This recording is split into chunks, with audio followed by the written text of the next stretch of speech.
పూజ ఎప్పుడు చేస్తారు? తెల్లవారుజామున చేస్తారు. ఎందుకు తెల్లవారుజామున చేస్తారు?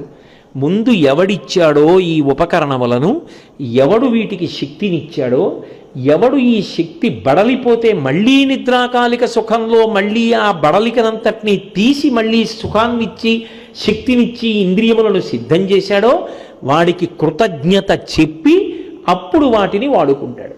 ఇప్పుడు దానికి తరతమ భేదములు ఉంటాయా? వీడే చెప్పాలండి కృతజ్ఞత, వాడు చెప్పకూడదండి కృతజ్ఞత అని ఉంటుందా లోకంలో ఎక్కడైనా భేదం? వీడు మాత్రమే కృతజ్ఞత చెప్తాడనడానికి అవకాశం ఉంటుందా?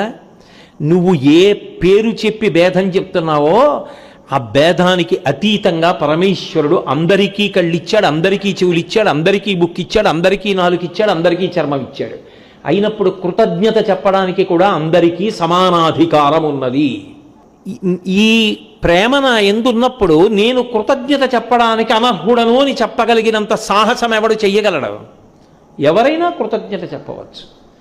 కృతజ్ఞత చెప్పగలిగిన సంస్కారము మన ఎందుంటే చాలు, అదొక్కటే అర్హత. ఆ అర్హత ఉన్ననాడు కృతజ్ఞత చెప్పుటయే పూజ.